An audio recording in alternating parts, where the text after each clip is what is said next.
Government exams కోసం తక్కువ ఖర్చులోనే maths, aptitude, reasoning వంటి కోర్సులు నేర్చుకోవడానికి ఇప్పుడే కాల్ చేయండి. నమస్తే viewers, welcome to Suman TV. ప్రస్తుతం మనతో పాటు ఉన్నారు అనిల్ నాయర్ గారు. సంపాదించకపోతే ఇంట్లో కూడా విలువ ఉండదనేది ఒక మాట. అది వైఫే కానీ హస్బెండే కానీ, అంటే మనీ మేక్స్ మెనీ థింగ్స్ అంటారు కదా. అంటే డబ్బులు సంపాదించకపోతే వాల్యూ లేదా, ఆ ఉన్నటువంటి ఆ వ్యక్తికి ఒక క్వాలిటీ కానీ డెసిగ్నేషన్ కానీ ఇంకా రెస్పెక్టే లేదని అర్థమా? ఒకసారి దీనిపైన మాట్లాడదాం అనిల్ నాయర్ గారు. నమస్తే సార్. సార్, సంపాదించకపోతే వాల్యూ ఉండదు అని అంటారు కదా, వైఫ్ కానీ హస్బెండ్ అవనివ్వండి, దీని మీద మీరు ఏం చెప్తారు, మీ ఒపీనియన్? నాకు నేను బేసికల్గా నేను చూసిన లైఫ్లో సంపాదన అనేది చాలా కీలకమైన ఎలిమెంట్ అండి. Money almost makes everything. Money is like A petrol to A vehicle. మీరు అనొచ్చు సార్ కొన్ని వెహికల్స్ డీజిల్ మీద వెళ్తాయని, కానీ చాలా తక్కువ వెహికల్స్ డీజిల్ మీద వెళ్తాయి. చాలా తక్కువ పనులు డబ్బు లేకుండా అవుతుంది. డబ్బు అనేది చాలా ఇంపార్టెంట్. సంపాదించకుండా అనేది సంపాదన అనేది ఎఫెక్ట్. దాని కాస్ట్ చూద్దాము. ఎందుకనంటే సంపాదిస్తున్నాడు అని అంటే ఒక పని చేస్తున్నాడు అని, ఎక్కువ సంపాదించాలంటే ఆ పనిలో ఇంకొన్ని నెక్స్ట్ లెవెల్కి వెళ్ళాలి అని. జనరల్గా మనకు ఇంట్లో ఈ ఎగ్జాంపుల్ వస్తుంది, హస్బెండ్ వైఫ్. హస్బెండ్ చాలాసార్లు ఒక తెలియకుండా ఒక ఈగోయిస్టిక్ ఫీలింగ్ తోటి వైఫ్ తోటి అంటాడు, నీకేం తెలుస్తూ, సంపాదిస్తే తెలుస్తుంది రూపాయి విలువ అని చెప్పి. కానీ ఆ లైన్లో కొంత ఇమ్మెచ్యూరిటీ కూడా నాకు కనబడుతుంది. ఎందుకంటే భార్య చేసే పనులు భర్త చెయ్యలేడు. భార్య చేసే పనులను గనక భార్య లెక్కగడితే భర్త చాలా చిన్నవాడు అవుతాడు. అలానే భర్త చేసే పనులు భార్య చేయలేరు. ఒక్కొక్క వాళ్ళకు వాళ్ళ స్కిల్ సెట్స్, వాళ్ళ ఎబిలిటీస్ ఉన్నాయి. సపోజ్గా ఇద్దరూ కనుక ఉద్యోగానికి వెళ్తే మంచి పేరెంటింగ్ లేకుండా పిల్లలు రాంగ్ డైరెక్షన్లోకి వెళ్ళిపోవచ్చు. మేబీ అందుకే వైఫ్కి అంత స్కిల్ ఉన్నా, అంత నాలెడ్జ్ ఉన్నా ఒక్క అడుగు వెనక్కేసి నేను మదర్గా ప్రూవ్ చేసుకుంటాను మోర్ దాన్ అన్ ఎంప్లాయీ కానీ చాలామంది అలా వెనకడుగు వేసిన వాళ్ళు చాలామంది ఉన్నారు. మనీ చాలా important madam, very important. But not always money and respect does not necessarily go together. Mother తెరీసాని మనం చాలా గొప్పగా మనం రెస్పెక్ట్ చేస్తాం. Is mother Teresa and billionaire? Not necessarily, right? We look at lot of people. Abdul Kalam classical example. చనిపోయేటప్పుడు ఏం పోగొట్టుకున్నాడు madam? నాకు తెలిసి అబ్దుల్ కలాం లాగా నేను చనిపోవాలనుకుంటున్నాను. ఎందుకంటే ఒక టీచర్కి అతి గొప్ప చావు ఏంటంటే క్లాస్ చెప్తూ చనిపోవడం. మనం అబ్దుల్ కలాంని గుర్తుపెట్టుకుంటాం. అబ్దుల్ కలాంని గుర్తుపెట్టుకోవడం ఓన్లీ డబ్బు పరంగానే మనం గుర్తుపెట్టుకుంటామా? అలా కాదు. సంపాదన అనేది చాలా ఇంపార్టెంట్. ఎందుకనంటే ఆ సంపాదనలో మనకు ఏదైతే మన స్వెట్ తోటి, చెమటతోటి చేసే ఏదైనా పనిని మనం గౌరవించాలి. కొన్నిసార్లు ఏంటంటే మనం ఇప్పుడు ఒక సొసైటీలో, మేల్ చావనిస్టిక్ సొసైటీలో సంపాదన లేని వాళ్ళకు కింద చూడడము, సంపాదించే వాళ్ళను పైన చూడడం. సంపాదన అనేది ఒక సోషల్ స్టేటస్, పూర్తిగా ఒప్పుకుంటారు. సంపాదిస్తే ఏమవుతుందంటే మనం కలలు కన్న ప్రపంచంలోకి మనం వెళ్ళొచ్చు. మనం అనుకునేది అన్నీ కూడా మనం ఆస్వాదించవచ్చు, అంతవరకే. కానీ అలా చెబుతూ ప్రతి మనిషి లైఫ్లో madam up and downs, highs and lows వస్తాయి. నువ్వు ఈరోజు ఎట్లు అని చెప్పి నీ భార్యను నువ్వు తిడితే రేపొద్దున నీ లైఫ్లో వచ్చిన అతిపెద్ద ప్రాబ్లంకి సొల్యూషన్ తనే తీసుకురావచ్చు. ఇది మీకు చెప్తూ ఉంటే నాకు ఒక హిందుస్థాన్ లివర్ లిమిటెడ్ ఎగ్జాంపుల్ ఒకటి గుర్తుకొచ్చింది.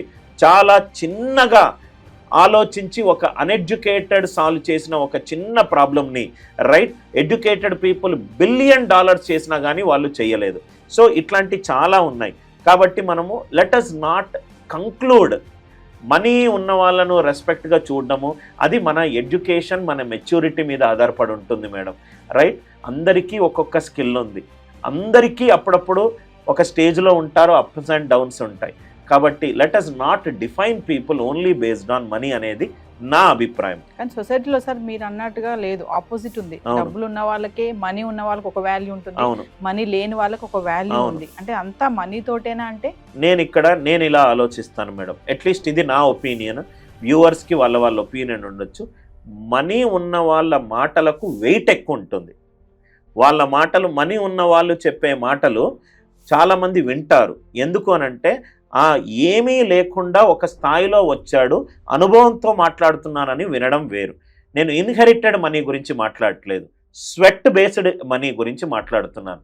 కానీ నేను ఏంటంటే ఈ పీపుల్ రిలేషన్షిప్స్లో మనం గొప్ప లీడర్గా ఎదగాలి అని అంటే ఇట్లాంటి చిన్న దాని మీద ఎక్కువ కాన్సన్ట్రేట్ చేస్తే చాలా పనులు అవ్వవు మేడం.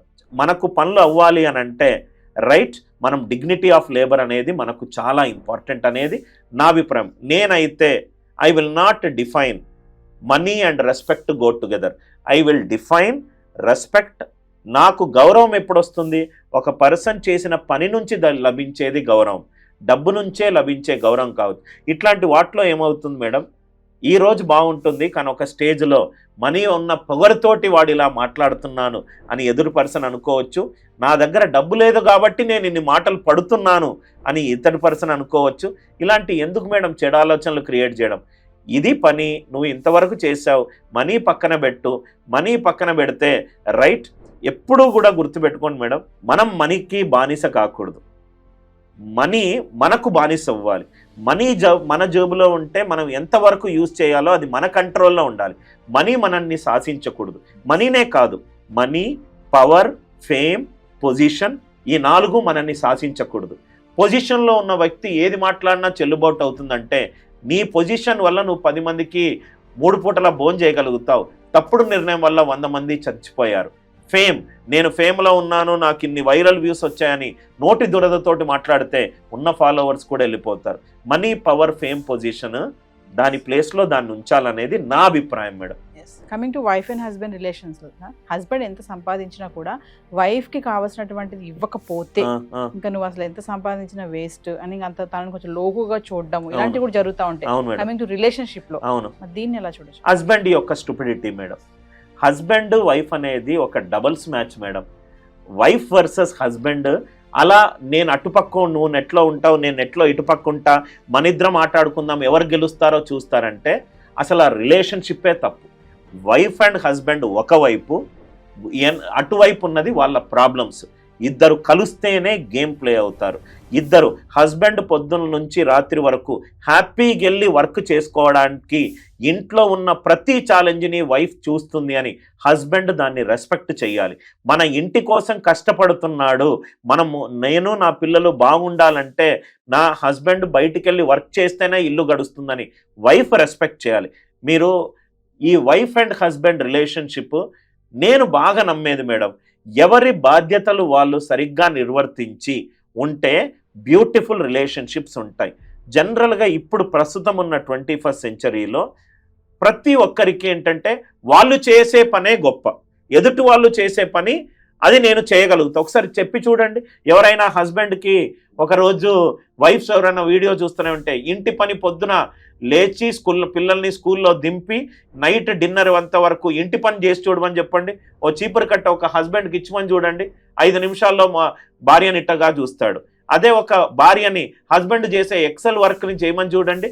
ఒక్కొక్కరికి ఒక్కొక్క స్కిల్ ఉంది మేడం. ఆ స్కిల్కి అంటే నేను డబ్బు సంపాదిస్తున్నానంటే వైఫ్ సపోజ్ తను ఒక రోజు పని చేయలేదనుకోండి, ఆ రోజు పని చేయకపోతే ఒక ఆయాన్ని పెట్టుమని చూడండి, ఆమె 500 600 అడుగుతుంది. అంటే నీకు ఇంత క్వాంటమ్ ఆఫ్ మనీ, నేను చేసే పనికి ఇంత విలువ అని భార్య చెప్పట్లేదు.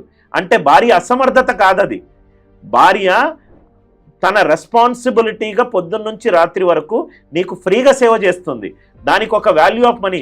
మీరు ఎవరైనా మగరాయిలు బయటికి వెళ్ళి ఒక పని చేసి ఫ్రీగా పని చేస్తారా అని అడగండి, పని చేయము అని అంటాం. ఎందుకనంటే పని నుంచి వచ్చే డబ్బుల వల్ల ఇల్లు గడుస్తుందని. అలానే భార్య ఆలోచిస్తుంది.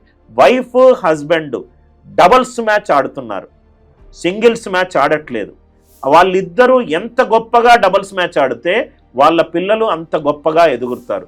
మనం ఎప్పుడూ madam wife and husband relationship, నేను నా 14 ఏళ్ల మ్యారీడ్ రిలేషన్షిప్లో చెప్తున్నాను, అదొక Tom and Jerry relationship madam.